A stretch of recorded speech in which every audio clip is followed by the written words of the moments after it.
Hello and welcome to the next edition of RPM2. I am your host, Dr. Rob Cananello from Orangetown Podiatry here in Orangeburg, New York.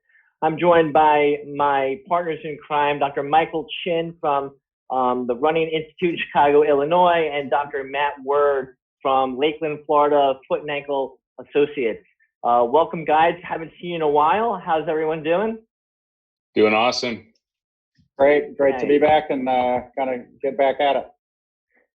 So we haven't seen you in a while, Matt Word. So it looks like you're in your office space right now. Is that where you are?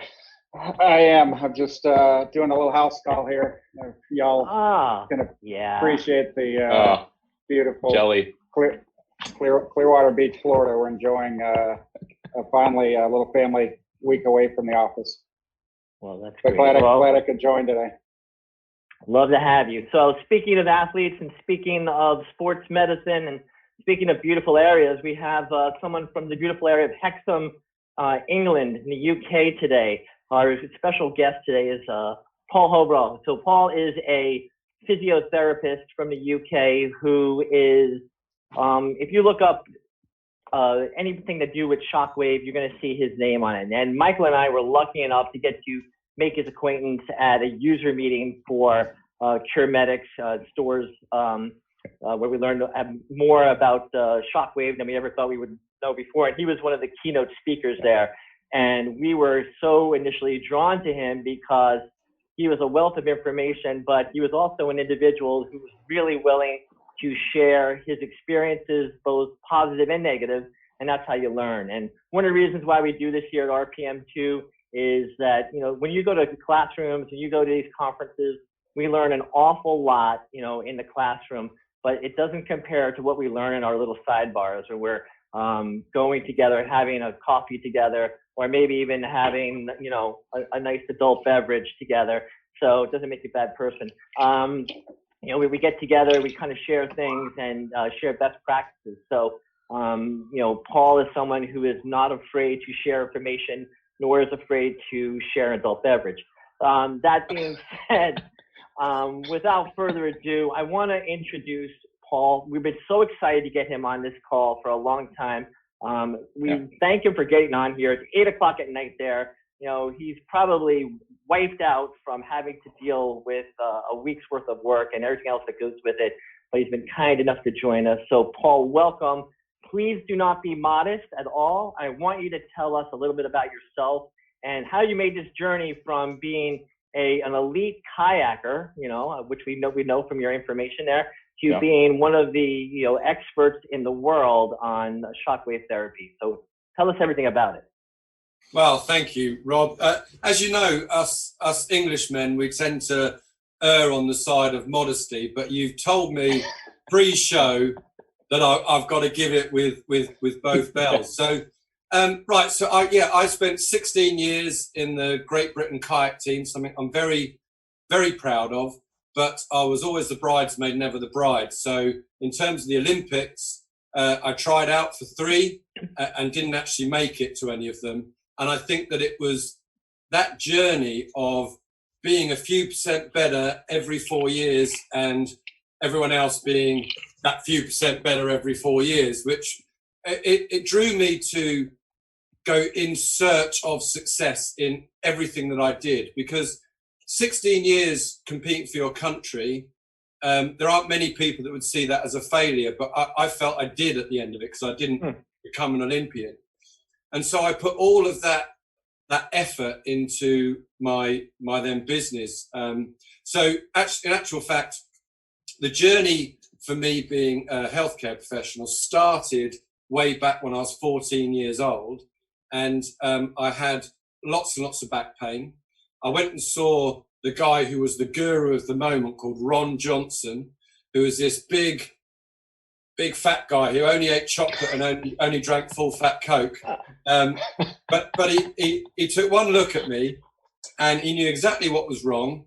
And then he bought this, bear in mind I was 14 years old, the vision of loveliness, this kind of Puerto Rican associate he had, and told her to help fix me. And I was in love with physiotherapy, obviously, at that. And I just thought if I could what he did for me was he got me back in my boat. I had what's called a double kyphosis, which is a double curvature of the spine. I was growing very rapidly, and I thought my canoeing career was over. And he put me right, and I got back to canoeing. I thought, I'm never, ever going to be in a position where I take anything for granted, because I thought it was over. So I pushed and pushed and pushed. And the one thing that stuck in my mind is how great this person was, that I could go in broken dreams, broken body, and in an instant he could turn me around to this positive person. And one of the most notable things was he spoke to me, and he didn't speak to my parents. I was the person in the room. And I've taken that forward. So there was only ever going to be one job for me, and what I did. And so I studied. And whilst I was kayaking all over the world, we used to spend months and months, in Florida. We used to spend a lot of time there. And we used to spend a lot of time in Spain, a lot of time in South Africa. And whilst all of my friends were on PlayStation and stuff like this, I was saying to our governing body, I want to learn. It's almost like I had ADHD or something. I want to learn. I want to do more qualifications. So I did 3 different degrees. So I don't know, bachelor, I don't know what it's all called, but you understand a degree qualification, yeah? Mm-hmm. Yeah. So I did 3 degrees, a master's, a postgraduate, all whilst I was canoeing. So I ended up retiring just before the Athens Olympics, because we didn't make it there. So it was actually in 2003 you had to get picked. Mm-hmm. And on the way back from that competition, where essentially we'd failed, I wrote my business plan on the back of a Virgin Atlantic sick bag. And I wish I could find it. I've moved house a couple of times. But that was, and all I said is that I know where I want to be in 10 years' time. So where do I need to be in 5? Where do I need to be in 1? Where have I got to be in 6 months? Where do I need to be tomorrow? And that's how athletes think, and that's how I worked on my business plan. So I just had this roadmap to where I wanted to be, and I kept pushing and kept pushing. But the one thing that stayed true is I've always engaged with my patient in the same way that Ron Johnson engaged with me back then, which was, this guy's got a significant issue. He's down emotionally because of it. He's down physically because of it, and I'm the guy that's gonna fix him. And I've just presented that to every single one of my patients. I've gone into it with every single cell of my body, wanting to make people feel the same way that I felt that day. And if I'm half the healthcare practitioner as he was back then I'll be very happy. Just to round this off, I'm very, very proud of the fact that I've written a book, and it went to #1 on Amazon. And then because of that, thank you very much. Because of that, my publisher asked me to write another one, and that went to #1. But rather than in 3 months, it went to #1 in 1 day. So I'm currently writing my 3rd one, which are the 5 pillars of running success. Where I'm writing it a bit like we're doing this chat here. Imagine you had, one of the best physios, one of the best psychologists, one of the best surgeons, the best running coach, all around you, best strength conditioning. And I'm writing it in that sense. So we're built in best nutritionists, and we're writing it in that kind of conversive style, which seems to be popular. And yeah, I've developed my capabilities around this piece of kit called Shockwave therapy, simply because one of the athletes I work with, who is a huge name in the UK, until very recently she held the women's world record for the marathon. Her name's Paula Radcliffe. And she, I don't know whether it was 15 years or more, she had the women's record at 2 hours 15. I mean, it's an insane time she ran it in. And she wanted me to help her before she ran her last ever race. And she was saying, I need Shockwave. You've got to find a Shockwave machine. So I kind of leveraged one out of the Storts guys by saying I was going to be working with Paula. And we used it all week, and I was just astounded by the results. And then I went on, and in the UK at that time, in fact, around a lot of the world, no one seemed to be able to give me any information. So I set about studying this thing, learning how it worked, learning what it worked on, learning what it didn't work on. It's a very small list. And And I started to write protocols. I started to test what I did. I started doing small unpublished studies in my own clinic. And then people started to hear about this. They asked me whether I'd teach for them. So I started teaching in the UK. Then the international guys started getting hold of me and said, would you teach internationally? And before long, I was around a table where I was the only person that was not a professor and had like a quadrillion peer-reviewed, level 1 research studies to my name. And I was just thinking, why the hell am I around this table? And every time one of them started to have a conversation, I realized I had a point. So I started going, well, had you thought about this? And people started to take notice of me and started to take me quite seriously. And then I started getting invited to all these different international things. It was like I was the kind of pop-up physio. Hey, we've got all these professors here, and here's the token physio who's going to sit and talk. And I just loved it, and I've loved the journey, and it delights me more than you know for you to say that you think that I'm a key opinion leader in this space, because it's been more of a happy accident for me, but it was more out of a drive, as I said, right back from those athletic days. I didn't want to be the numpty in the room. I didn't want to be the one that didn't know or didn't understand, didn't have an answer to the question. And as a process of that journey, it feels like I have an answer to a lot of the questions. You're never going to know everything, but I found myself in front of some of the biggest brains on this, and I've been able to stand my ground and kind of go a bit toe to toe with them sometimes, and not always come out on top, but learn every single exchange. So I'm very privileged to be where I am, and I feel very, very happy and honoured, even though I had to be on your show today as well. So I will also raise my adult beverage. Cheers. And say cheers for having me. Cheers. Yeah, all of us utilize the technology of Shockwave. I know Michael and I have both focal as well as radial. Matt, I think you are working with radial currently. I think you're in a in between stage right now that you maybe move forward with something more. Obviously it's something that you have to remain humble with, like you kind of said, Paul, because it's dynamic. We're learning about it. There is no real algorithms, or everything that's out there are kind of opinions, and you do realize you learn as you go along. But that's what's so good about this. You say, hey, what have you used for this? And then as you go along, you're realizing that people are also doing things differently, changing settings, increasing settings. I've learned to lower my settings quite a bit. When we first started using Shockwave, it was like no pain, no gain, right? You got to get go big or go home. Feel 6, 7 out of 10, or else you're not getting their money's worth. And and I'd have them beaten up with sweat, ripping their shirts off, the guys only, and going from there. But it's definitely something that humbles you because you learn as you go along. Hey, Michael, what kind of, so Michael's kind of a really interesting guy when it comes to, because he's learned to not only use Shockwave, but to incorporate Shockwave with some other aspects of clinical knowledge. Why don't you share some of that, Mike?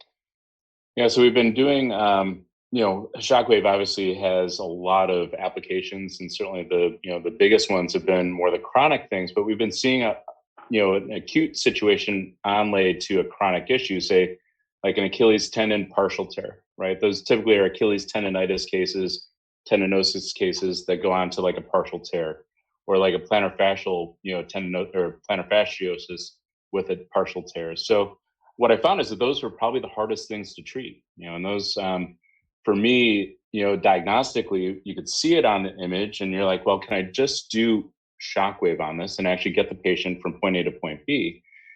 So I started using amniotic injections, which is kind of a stem cell activator that, after talking with the companies that actually provide the amnio product, and then talking with the folks at Storz, it was like a happy marriage where you had this synergistic effect of kind of creating the breakdown of that scar tissue, that part that was causing the damage in the first place, and then kind of activating the tissue healing process with the stem cell activator. So that's been kind of a focus for me. Like, today, this week alone, I probably did 4 or 5 cases for patients who had, imaging that showed those, particular intrinsic tears. And when I tried to mobilize them in the past, or when I tried to just do focal, Shockwave or radial wave on those, they didn't fare very well. So that's been kind of my crusade. And, the part that really, kind of stands out from meeting at the KOL meeting out in Boston with, you know, guys like Karsten and Paul, and, you know, obviously with Rob and those guys, that it really opened up that channel of like, sometimes go big or go home isn't the right theory, right? Like nerve tissue has a different setting than tendon tissue, or bone tissue has a different setting. So, you know, like I said, I mean, learning along the way, it's such a open source of opportunity for us. I think for us to tap into it, and we're kind of in that, you know, leadership role. We start taking that and applying it to our patients, and, you know, again, they're just getting better. That's the end game, is that they're getting back to their return to athletics at a much faster pace than just, you know, kind of putting them in a little shoebox and putting them on the shelf, offloading them and not whimpering them. So.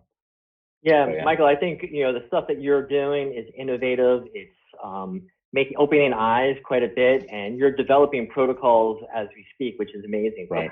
Paul, have you experienced any of that in the past with using some of these stem cell activators as well?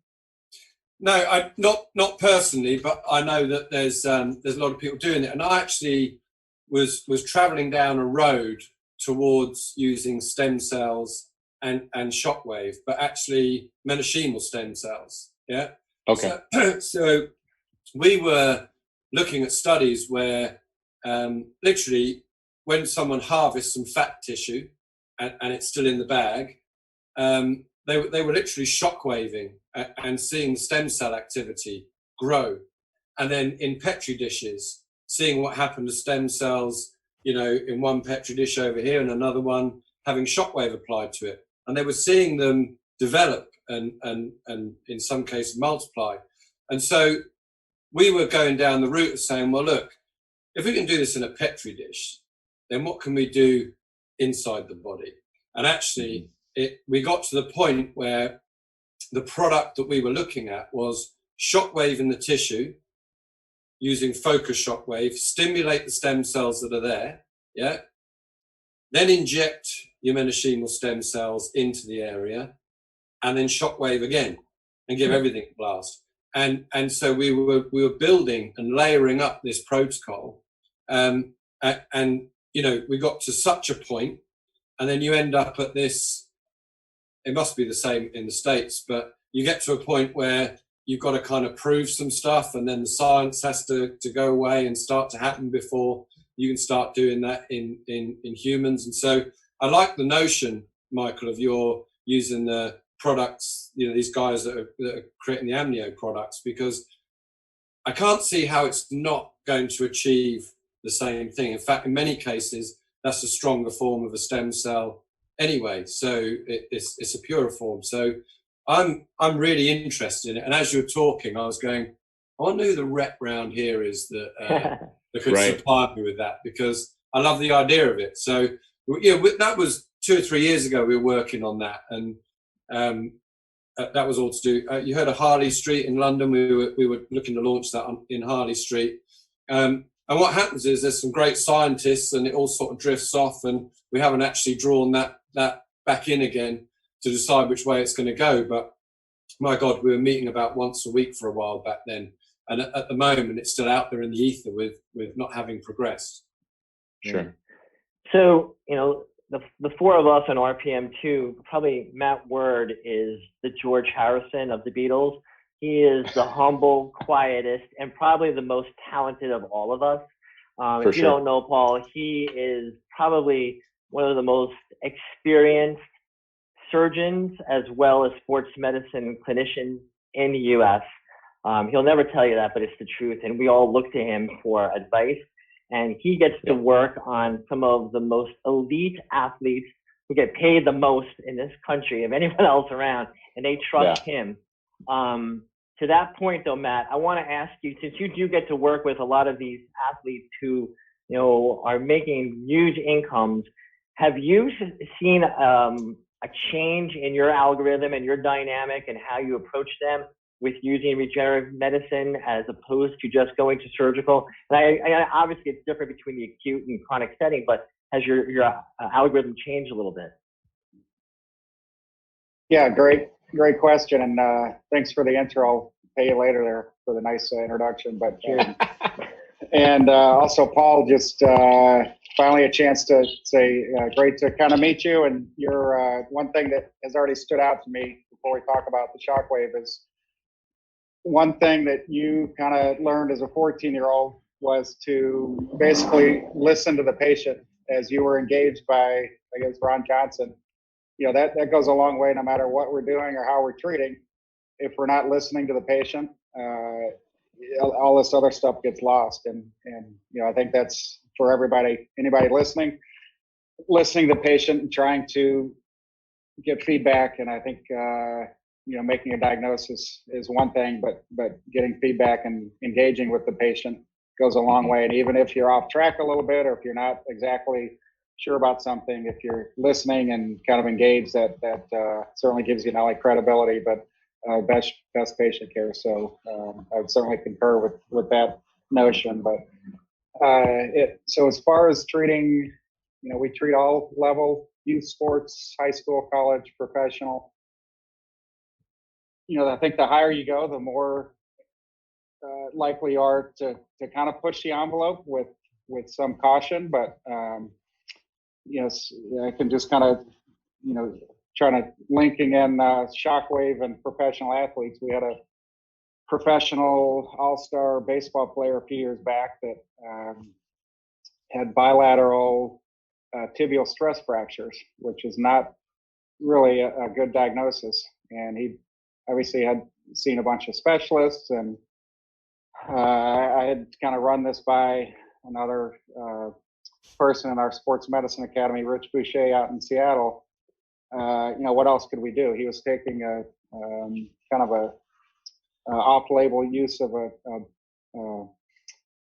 osteoporosis medicine that had a black box label, and basically trying everything. And you know, my idea was to try to do Shockwave on this. As painful as that sound, and this was probably maybe been at least 3 years ago, is trying to Shockwave anterior tibial stress fracture, which I don't think there's any literature that says that. And that's kind of an out of the box type of thing. And you know, I think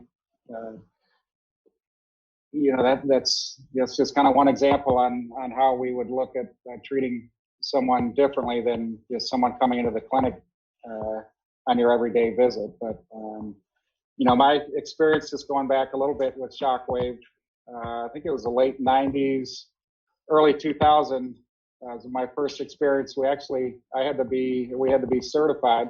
You guys had to go through the certification process with the old, I believe it's Orthozorb, the big unit that was the size of most of our Ossitron, the size of most of our patient rooms. I had to actually go down to Venice, Florida, to a surgery center to get the certificate that said I'm certified to do this crazy thing. And we didn't really know what we were doing. And you know, you take the patient to the hospital or surgery center, they'd be under anesthesia. Everybody's wearing the ear protection because it was so loud. In every case, you had to change the actual spark plug, because remember, if you've used it, you know about every case you had to change the spark plug, to now where we're, you know, in the office, you know, treating a patient, sometimes first visit, if that patient's already seen multiple other providers, where we can apply this technology immediately. And I think that's something along the college professional athlete. I think we're probably more inclined using something like Shockwave sooner than, you know, a typical standard protocol maybe. So not sure if that answered your question or not, but no, absolutely. But it kind of like some of my experience. To ask Paul, you know, so obviously when we started doing all this, it was basically for tendinopathies and fasciopathies, things like that. And now we're starting to delve more and more into bone healing and aspects like that. Paul, do you have a protocol that you utilize a little bit more for dealing with bone injuries or maybe nerve injuries? And we can even talk about some other things like the aesthetics and lymphedema. Are you doing more of that as well? So the stress fracture and bone injuries. So my big love is osteoarthritis.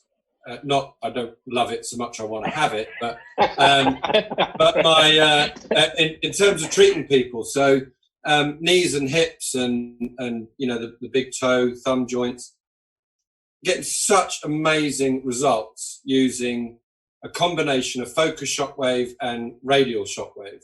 Yeah.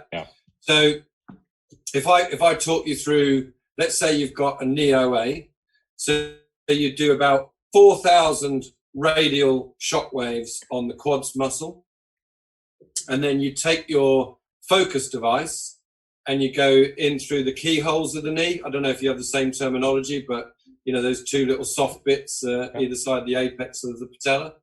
And you do at least 1,500 shocks in each of those. Typically, I'm doing that with the second standoff, so the biggest standoff. And the way I view it is that I'm treating the knee joint, so it's not really passing so much through the bone. And then still using that standoff, because most of the research says you should treat the medial aspect of the tibial plateau. So I then do 2,000 shocks, I do 1,000 with the bigger standoff, and then I take the standoff off and I do 1,000 without a standoff. And your patient will actually report to you, when you've got the standoff on the focus shockwave, they feel like it's going to just about the middle of the knee. Then you take the standoff off and they feel like it's going about 2/3 the way into the knee. Because all you're doing is just adjusting depth with those standoffs. And I work in pretty much all of my patients up to a 5, maybe 6 out of 10 on the pain scale. And if you try and do that with a radial shockwave, you'll be working at quite low levels of energy, because it's quite painful, because the greatest force is as it hits the skin. You think of the medial aspects of the tibial plateau, you're right on the bone there, and that's quite painful. And so I would argue that you would probably reach maybe 2 to 2.5 bar pressure with a radial device, which is, people are struggling with this, but by my reckoning, you're probably at about 0.15 energy flux density at around that level. With the energy flux density, it's probable they use two different really, but with using the energy flux density with the focus device on that medial side of the tibia, I can get it up to 3.5, 0.3, 0.35, even 0.4 energy flux density, which has gone way beyond 5 bar pressure with the radial head. They reckon that 0.25 energy flux density is about 5 bar pressure with a normal applicator. So we get much, much more energy in, but still at that 5 or 6 out of 10. And when you look at the studies and speak to the experts on this at the International Society of Medical Shockwave, they believe that 0.25, so ergo 5 bar pressure, is the minimum you need to have an effect on the bone tissue. So I'm not sure that I totally subscribe to that, because I've used some very, very low dosage and we've had some very good results. But to go back to the protocol, 1,500 to 2,000 on the medial part of the tibia, and I'll do another 500 or so on the lateral side of the tibia, lateral joint line. So you're talking 5, 6, 7,000 shocks around the knee, and we do that once a week for 6 weeks. We then give them a 3-month break, and we do another 6 sessions, the same, and we then do that every 6 months. And what we're discovering, anecdotally, I must say, some people love anecdotes, some people only want the hard science. Anecdotally, we're preventing people from going and having knee surgery, and I think we're extending the life of that knee by about 5 years on average. So if we keep people away from going under the knife, they've got better stability, they've got next to no pain. On MRI scan, we see all of the bony edema goes. You're not going to reverse osteoarthritis. You're not going to suddenly change it. In some rats' knees, they've shown there's an extra amount of vascularization in things like the meniscus cartilage. People are saying they're starting to see some improved, healthier bone structure. But take your head out the idea that we're reversing arthritis. What we're doing is we're putting you in a holding pattern so that you get longer out of your natural knee. Your pain is down. You're moving more, which means you're putting more strength into the knee, which means you're lubricating the knee joint. And what do we all want from an arthritic patient? is that they move more and they strengthen. Yeah. And so if we provide them with a window where they can do this, have the surgery later on, you know, when you've got your last marathon done, when you've ticked the box of the Ironman or whatever it is you need to do. But go ahead and do that, because after surgery, as good as it is, not everyone reaches a full knee bend. Not everyone is psychologically as happy with their knee.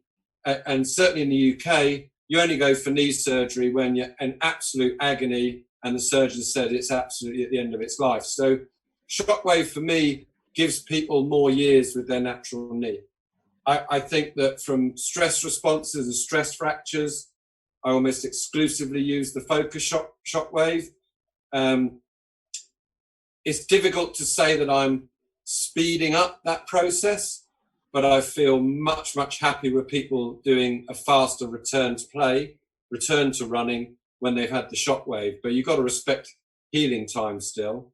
There was a study done on military personnel, albeit it wasn't stress fractures of the tibia, but it was their significant stress responses. And their findings were in military personnel that they had a return to play that was about 40% quicker than those that didn't have Shockwave. And I would say anecdotally, that would be in terms of people getting back, not going through the lower level games or the rehab running, but their return to actual high level competition would equate with about 40% faster. Yeah. Great. So would you say the same would be true for other joints like the first metatarsal phalangeal joint, the ankle, the patellar? Would you use the same kind of protocol? And I guess the secondary question for the non-initiated people who are probably listening to this podcast and saying, what are they talking about with these levels? Would you consider the radial shockwave, which here in the States sometimes we call EPAD? And listen, I'm just a simple guy from New Jersey, so is that like the fluffer? And then moving on from that, the focus shockwave would be your star, you know, coming in. Do you need the fluffer at all? Can you just go right to the star? Yeah, so Sorry if I'm being crude at all. Yeah, no, it's a very interesting way of putting it. I'm glad I haven't had my second Moretti. So I would say that I love radial shockwave. It's where I started. I see it much more as the muscle tissue treatment, and then when I'm getting to bone or that most painful part of the tendon or ligament or wherever it is that I'm trying to treat. So I think of it a bit more like a dartboard. I don't know how we can make it less or more smutty than that, but the radial is doing everything around the outside and the focus gets on the bullseye. Yeah. The focus is like a laser beam. It's very specific. It's actually quite easy to miss, because if you drift your hand, if I've got the head here and my laser beam's coming out there and I drift slightly, well, I'm treating the wrong place all of a sudden. So I explain to people, do you have polo mints in the States? The mints no, but I know they are. Lifesavers. Yeah. Okay. So I say to people, the beam's going through the central hole of that mint. And so you've got to get the direction right. Yeah.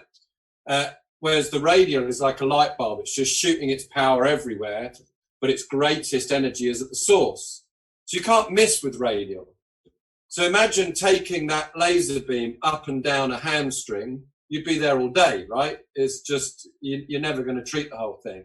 Whereas the radial, you can do that relatively quickly, 4 minutes to do a whole hamstring. But when you're trying to get to the center of a knee or a deeper tissue, the only way of getting depth is using focus. And the only way of getting the energy that it says on the machine to the tissues that you want to get it to is to use focus, because that energy that is, let's say, 3 inches out from the machine, that energy there is what's happening at the machine. What leaves the device is potentially a bit lower than that. You're getting it at that site. So we, like you say, Rob, we bring the fluffer in. Work's never going to be the same now, and then the real star comes in for the bullseye. In terms of your going back to your first part, which was you know, working on single digits like the big toe or the thumb, or even some areas like if you were to be working on some of the neuro things like carpal tunnel syndrome or Morton's neuroma, you can be really, really specific there. It's a much, much smaller cross section that you're trying to hit. So you can come way back on the number of shots. So it takes, to me, to do a knee or a hip, in the combined store, it might be 7,000-8,000 shots. On a Morton's neuroma, I might only need 1,500. Mm-hmm. On an arthritic toe joint, I might only need 1,500. And then what am I using the radial for? Where am I taking that to? Well, there's a great study on plantar fasciopathy, plantar fasciitis, where they got better results by using radial all over the calf muscle and releasing trigger points before they then did, in actual fact, it was radial on the plantar itself, than if they just did radial on the plantar. So you're always looking for that associated muscle and trying to radial it, because otherwise I think as clinicians we can just look at the knee or just look at the toe, and you've got to think that biomechanically their pain probably came on because there's a deficiency somewhere else, you know. Don't just keep replacing tiles on the roof if you're not going to check the foundations of your house. So I always like to look around the joint, look at the way they move, see if we can find there's a loss of ankle mobility, whatever. And radial is my tool of choice to work on those ancillary areas. And focus would, if I'm being honest, would be what I would use every single time on the central nucleus of the pain. Yeah, I think another thing you taught us, Michael and I, Michael, you could jump in on this as well, is the positioning of the patient when we do this. So sometimes we're having them sit in a clinical chair and we're working on their posterior aspect on their Achilles, which you just can't do. You really have to, like say you're working on Achilles, you really have to get them prone, and not only prone, but you have to dorsiflex their foot in order to get to that Achilles, or else you're going to be, you know, off center where you're trying to hit. Right. The point two, right?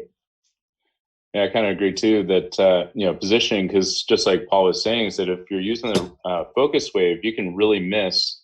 And what's nice about focus wave, and I think maybe you kind of got to that point, is that it is painful in the spot that's damaged when you hit it with the with the focus wave. Like, it's a heat-seeking missile. It'll find it. And if you're off of it, it won't be painful. If you've ever had it done at a tennis elbow, and like, it was like, if I went just a centimeter off, I wouldn't feel it. But if I went to the spot, point of maximal tenderness, it was right on the money. So, but positioning is huge. I think if you have a table that's not positionable, I think it's going to be really difficult to kind of get that optimal outcome. Yeah, so there's two things that bounce out of my brain there. One is that when you're using focus, you're dealing with it is only effective if you're continually getting feedback from your patient. So, for example, I was doing a golfer's elbow just earlier, and I said to him, the minute that you cease to feel this, then you've got to tell me. And what was happening is he was numbing off so quickly from this process that the tissues go a bit numb. He kept going, you're off. And I got to the point where I actually couldn't find any aspect of this elbow that we could produce the pain in. So I went, you know what, we've done 1,500, we're going to stop the treatment. And he jumped off the bed, and he just wanted to go and actually play tennis. He had you never find a golf player that has golfer's elbow, do you? Let's be honest. There's always something else. And I was like, look, just chill, because, you know, it's numb at the moment. And the other thing is the positioning. So you mentioned Carsten Knobloch earlier from Hanover. He's a good friend of all of ours.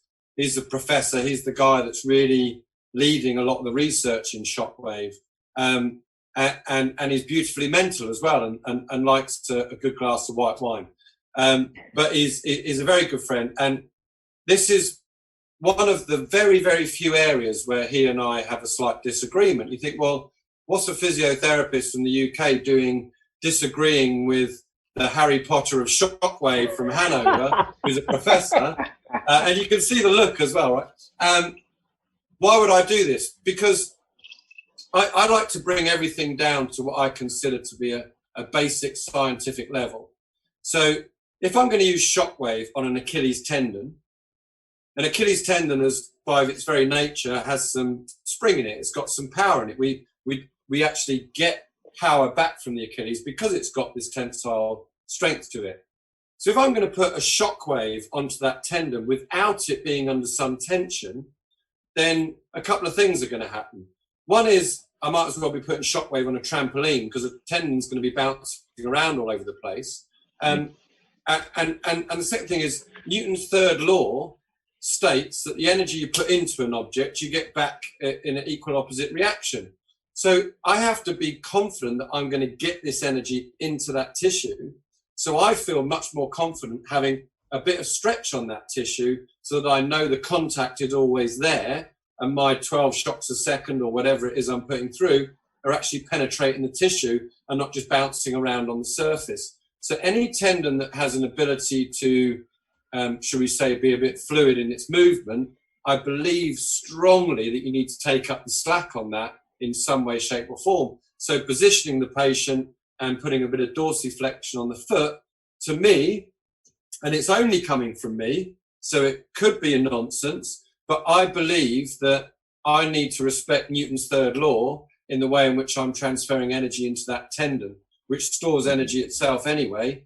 And I believe strongly that I get the best results when that's under tension. But you're not going to find it in a book anywhere because I haven't written anything about it. And as far as I'm aware, I've yet to find somebody outside of Carsten that doesn't really disagree with me, but people seem to understand the concept of it. And frankly, there's no negative to doing it. So, I believe it has benefit. Yeah, I mean, it's one of those things too, if you think about it, Shockwave, although it's something that we utilize quite a bit in all of our practices, it's a tool in our toolbox. And part of the other tools that we're utilizing is understanding positioning of people and what stretch does for you, how to stretch. So like sometimes when we have them there, we're giving them, 3 minutes of stretch by just holding their foot in a dorsiflexion. And that might be something that's helping them more than anything.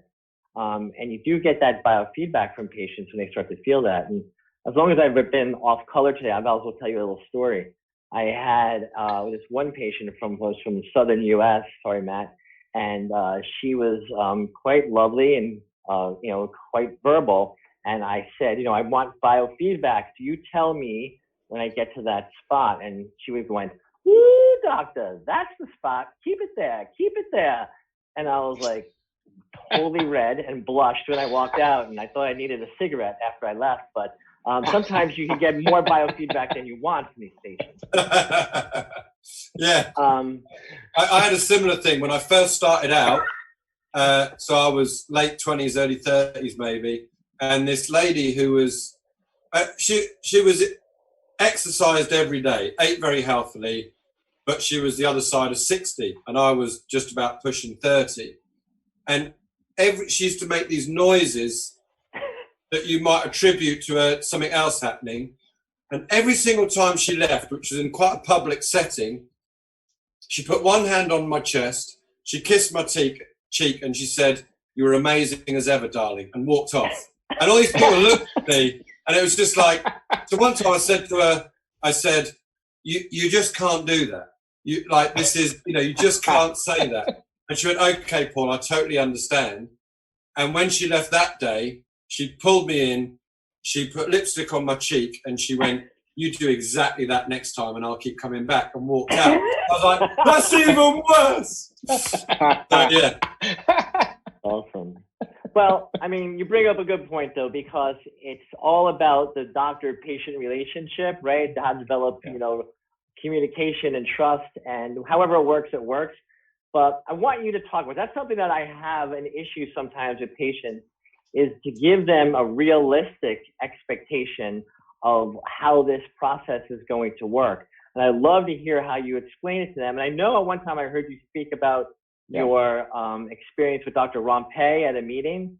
And if you could just elaborate a little bit about patient expectations from that meeting. Yeah, so Professor Rompe, again, he's an incredible chap in terms of the Shockwave journey. I was trying to think who he looks like, but the bald guy in X-Men or something, you know, he's like this this real kind of, and he's got this fantastically stern face and a deep German accent, and he commands respect. He walks into a room, and you just know this guy is something. And he stood up in the Royal College of Surgeons in London, this big, you know, oak panelled room with all of the shields up on the wall, and everyone else in the room pretty much was a professor, and there I was, you know, a physio out, you know, fish out of water. How am I sitting in this scenario? And he pointed at everyone and he said, when it comes to Shockwave, be the first person that tells your patient the truth. And I was like, what? He said, because there's too many people going around saying this is like a panacea cure-it-all. And he said, you've got to tell them the truth. It's got great success rates. There are some non-responders. So you've got to open up that dialogue with your patient. Not one thing is a panacea cure-it-all. Nothing. Nothing that we do is perfect for everybody and everything. And I went, you know what, that's great. So I'm a huge Shockwave advocate. And I talk regularly. There's one seminal paper that says it has an 82% success rate across Achilles, plantar fascia, patella tendon, I think calcific tendonitis to the shoulder, and maybe tennis elbow. It's 82% success rate, 840 patients across loads of studies. It's a fantastic paper, but it still doesn't work for everybody. So there's another point that he made. The next conference I saw him speak at, and I was going, I'm just going to get another knowledge bomb from this guy. I couldn't wait for him to speak. Where he said, so he'd obviously changed tack in here, and he said, if Shockwave doesn't work every time, the time it doesn't work, you've got the wrong settings. It's that good, right? Wow. And I spent a year going around kind of going, yeah, no, this might not work, you know, blah. And then within a year, he'd just spun it round, and he said, you just haven't used the right settings. And I was like going, man, now I don't know what to think. So I still deeply believe that not one thing can treat everybody. So the way in which I talk too much, right? The way in which I speak to the patient, that's a long intro to answer the question. The way in which I speak to the patient is I say to them, studies have shown that Shockwave has an 82% success rate. Anecdotally, I believe my success rates are a little bit better than that because I follow my patients and work it out. And so I can tell you at the moment, my percentage is 92%. Yeah. So either all my patients are sycophantic liars or Shockwave is that good. Yeah. So, and I'm saying, so when somebody agrees to have Shockwave, there is a certain expectation from me, which we call confirmation bias in science, that I think you're going to get better. So possibly I act in a different way. Possibly I'm more charming or whatever, and the chitter chatter's better or whatever. But my belief cannot make your Achilles better. I need you to be doing your work. And I do believe actually that people that have Shockwave, because we charge more for it on top of their physio package, they're just more invested financially, and they're a bit more invested in getting the result, and that might have something to do with it. But I say to them, it doesn't work for everyone. There is always going to be some people that are non-responders to a type of treatment. And so I don't want to come back if you end up being a non-responder. But I genuinely believe that if this doesn't work, you're potentially going down the route of thinking of surgery, because it's such a well-rounded package with all of the appropriate loading. We do a whole bunch of really advanced physiotherapy techniques. We're ultrasound guiding sometimes our Shockwave. You know, we are, I believe, giving the best possible non-surgical, because I don't like it being called non-invasive because it is getting into the tissues. I think we're offering the best non-surgical protocol for these people. And so I really, really want it to work. I believe it's going to work. My anecdotal evidence says it's going to work. But if it doesn't, I think we're going to start talking orthopedic routes. That said, you have 6 sessions over 6 weeks, and you've got 90 days where it's still working. We know that it's not an immediate pain relief. So we're not going to make that decision until 4.5 months from today. So we've got 4.5 months to prove the process. And you know what? If you're 80% there, then we can do it again, and we'll just cover off the last 20% of whatever's going. But that's kind of the way I pitch it to people, is that they're doing this on their injury because it is the best possible thing, in my opinion, for them to have. And if it didn't work, maybe we're going to talk about orthopedic, and lots of people understandably probably want to avoid the knife.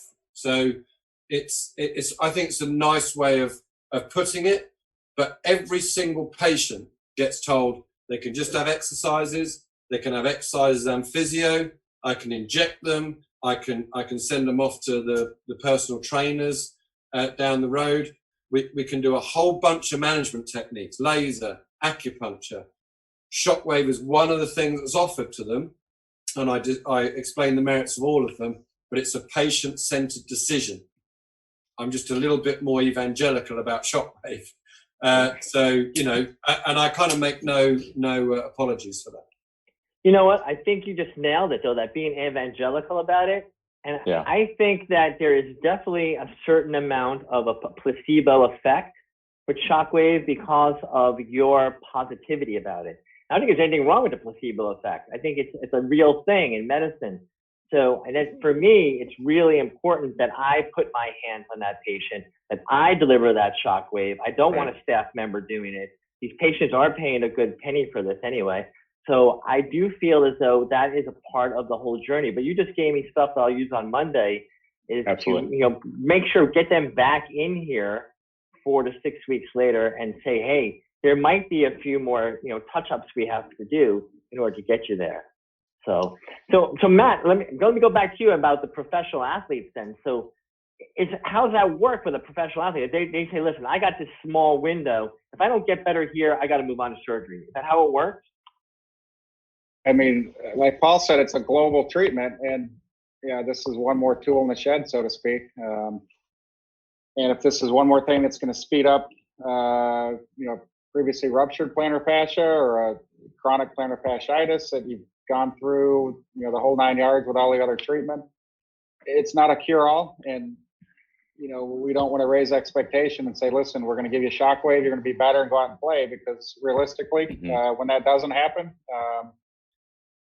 then, you know, it's more of an issue than saying, listen, let's try this to speed up the process, which is probably the better approach. And that's kind of the usual approach. And I think most of the athletic trainers appreciate the fact that you may not have an immediate cure, but at least kind of steering someone back playing sooner than what otherwise, or not that they wouldn't have played, because a lot of them are going to play with some of these chronic injuries anyway. But if you can help to allow them to play and finish the season before you know, potentially a surgery or what have you. But certainly, you know, and I like your approach on, you know, you being realistic. And like Dr. Rampe said, it's not going to cure everybody.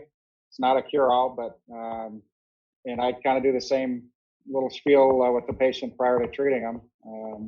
You know, let's do A, B, C, D, and the Shockwave is one more treatment. And you know, I think you kind of mentioned you got to believe in what you do. And pretty much everything I do is you know, not everything's evidence-based, but a lot of it is personal experience as well. And I can say without question, you know, 10, 12 years ago, when I was doing a lot more training and Ironman and marathons and what have you, I had a couple afternoons I'd go out, run at lunch, and little hamstring tweak, and I'd come back in the office and figured, you know, let me see what the Shockwave thing is going to do for my hamstring. And pretty amazing. I mean, you know, my own personal experience with it, you know, I have no problem kind of explaining to the patient that, listen, I really feel this is going to work. There's a chance it may not be 100%, but there's really not a whole lot of risk into doing it other than a little bit of temporary pain. So my personal experience, and now after using this thing for 20 years, you know, explaining to the patient, I really think that goes a long way when you believe in the treatment you're doing, because if you don't, you're not comfortable with it, you're kind of trying to sell, not that you're selling anything, but trying to sell something to a patient that that you're not confident in. And I think, patients are pretty smart, and they can kind of see through when you're not transparent about the realistic expectations. Yeah. Piggybacking on that, Michael, I wanted to ask you, you're very surgically oriented as well. Do you use this post-operatively quite a bit because you are causing trauma, and does it help speed up recovery? Yeah, I started, actually, it was after the KOL meeting that we went to that I started using it. Actually, had a couple cases that I did pre-operatively. So I was doing some treatments ahead of surgery, for patients who may not have been the best healers. I had a couple older patients who had bunion surgeries that I just kind of on a whim said, let's do 3 sessions beforehand, and then we'll do a few sessions, if need be, kind of afterwards. And patients actually did really well. I can't, again, it's anecdotal, right? There's no kind of, set parameter, but I did find that for somebody who probably had maybe the lesser rate of healing, they were actually healing at the same rate as a person who had, great blood flow. This particular person had, osteoporosis. So, I mean, there's definitely some things that I think in the pipeline that could be helpful. It is convincing a patient to obviously do something preemptively, which is not always the easiest thing to do, because they're like, well, I don't really have a problem other than the bunion, but you're trying to prevent that person from having complications down the road. I was going to mention too that, we get a lot of colleagues, I'm sure Rob and Matt and Paul, you all get people are like, hey, I bought this machine. It's like really expensive and I barely use it. Like I can't get, the patients to jump on board and pay, X number of dollars to have this treatment done. How do you do it? And I think you put it exactly right, Paul. Like you have to believe in it. You have to have that conviction to know that it works, whether it's you're treating yourself or you have, a bucket of 10 patients that you've done and you know what those patients' outcomes are going to be. Like the confidence level has to be there. And I get calls probably at least, once a month or so from colleagues of mine who are in the city who have, they're friends of mine who have units and they just can't seem to figure it out. And it just sits in the closet. I'm at the point where like, I'll buy it from you. If you guys want to, offload it, I'll pick one up for maybe, less than what you paid for it. So, but it's convicting, it's that conviction that you have to have that it works. And the science behind it, obviously, you can nauseate a patient about all the science behind it, but really at the end of the day, you have to know in your heart of hearts that this thing is a powerful piece in your, arsenal. So. Yeah, I always say that that you don't buy a drill, you buy a hole in the wall. Yeah, so if I want to hang my TV, I don't care if it's an armadillo's tail that puts the right hole in the wall. The actual thing that does it, I want the hole in the wall. And too many people speak to their patient about their drill and how good the drill is and what color it is and what RPM it goes to. And actually, if someone just walked in and said, I'm going to use this armadillo, I'm going to hang your TV on the wall, it's never going to come off unless you want it to. I go, great, use the armadillo. I don't care. So patients want the outcome. They don't want to know every certificate you've ever had. So I explained to them, right, Shockwave is a healing accelerator. Some studies have shown 82% success rate. I use it on probably 10 out of 15 people a day. I get some really, really good results. And the one thing I would tell you, if I was injured, my wife was injured, or any member of my family was injured, I'd be recommending Shockwave for a large proportion of those injuries.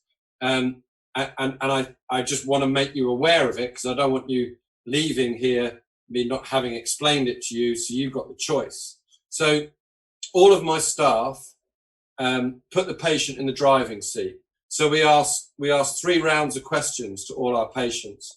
First one is, what are the 3 things you can't do because of this injury? And they might say, well, I can't run, I can't pick up my grandchild, I can't carry the shopping, whatever. Then we say, what are the three things that you want to do if we can resolve this injury? What are your 3 goals?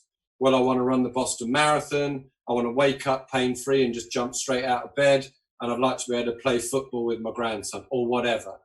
And the third question is, what's it going to mean to you to achieve those goals? If you and I work together, what's it going to mean to you? And what you're saying before, Matt, about building that rapport with your patient, it shows that you're interested in the outcome, but you're also learning what their outcome is.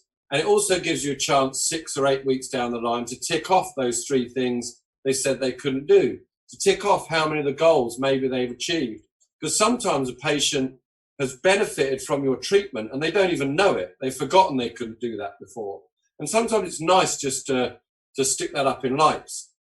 But what all my staff then do is they say to them, right, these are the options of treatment. Like I said before, just exercise and physio and laser, physio and shockwave, laser and shockwave, acupuncture, injection, whatever, and the relative benefits of each. And then we say, listen, don't make your mind up now.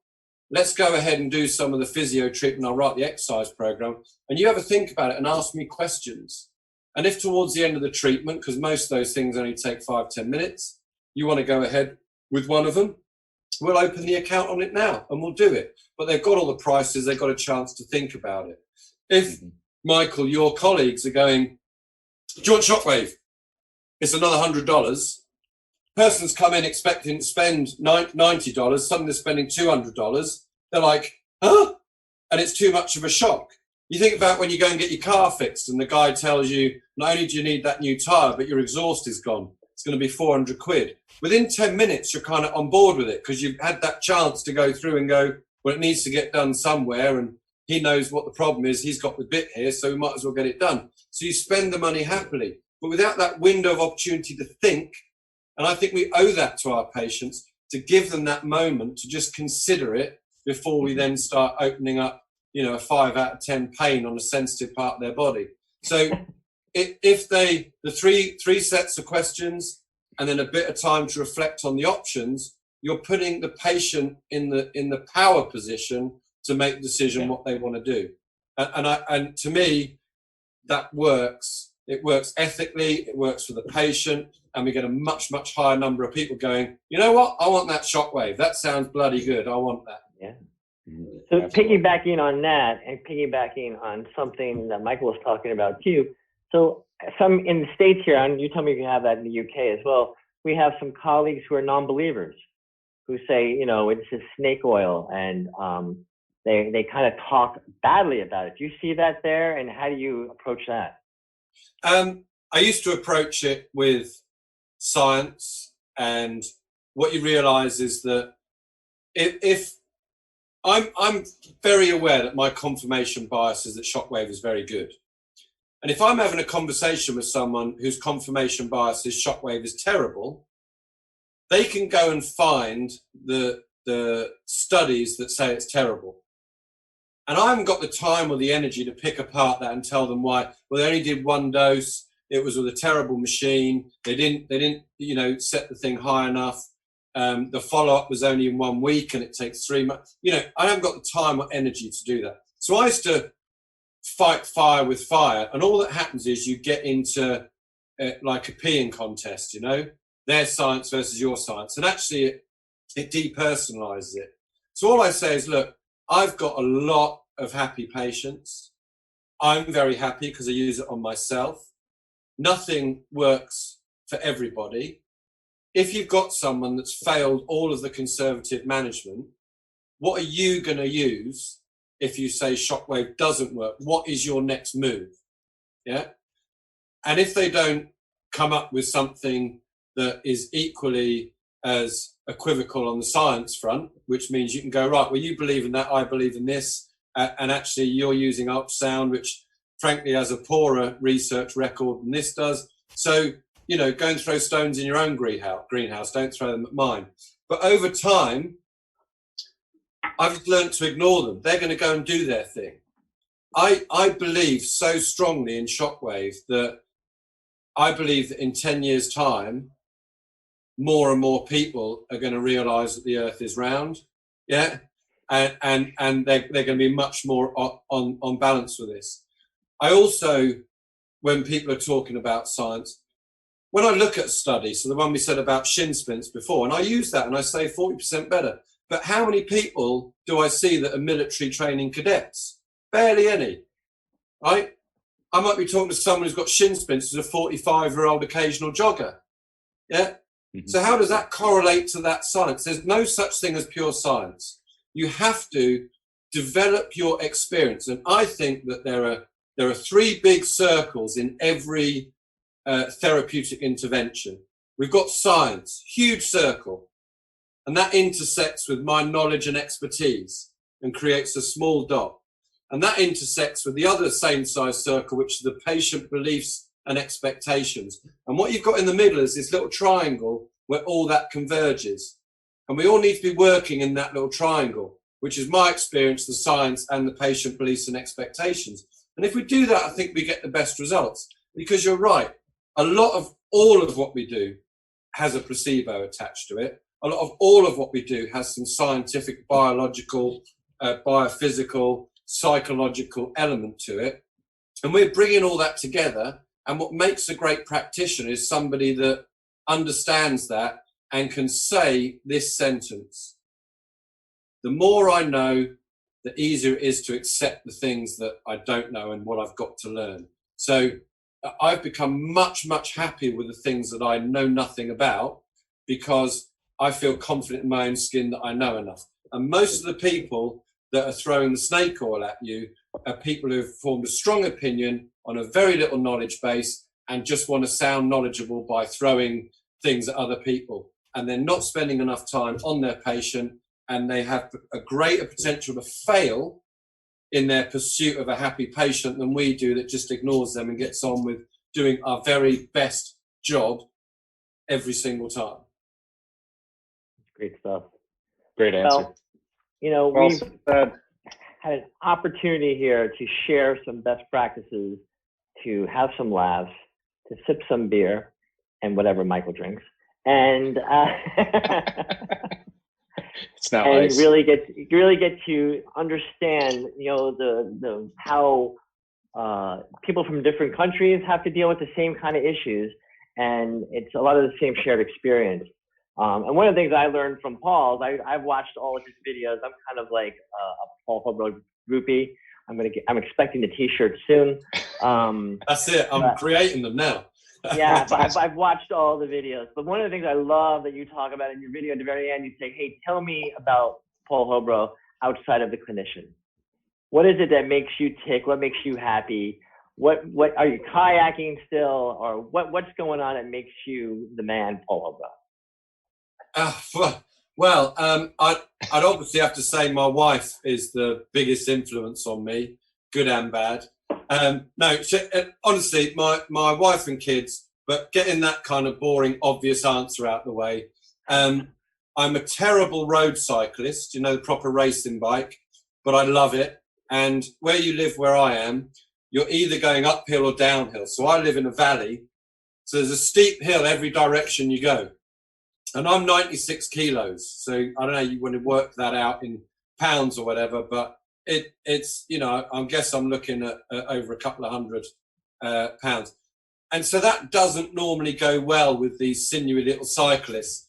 And it doesn't go overly well with hills. But at least a few times a week, I grovel up the local hill and hills around here and do a couple of hours on my bike.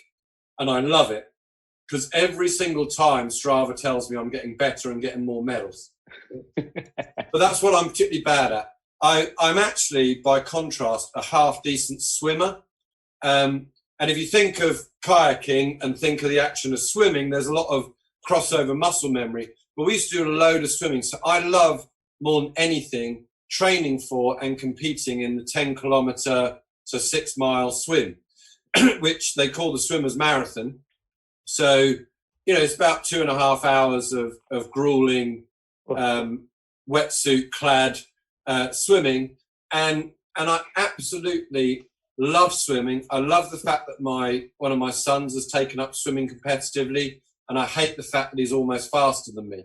But when you wrap all that into it, a sad point of fact is I haven't been in a kayak for probably 5 years, and this is a negative on my personality, in that outside of cycling, which I'm working on, I really don't like being not very good at something, and I think that's a really, really bad personality trait.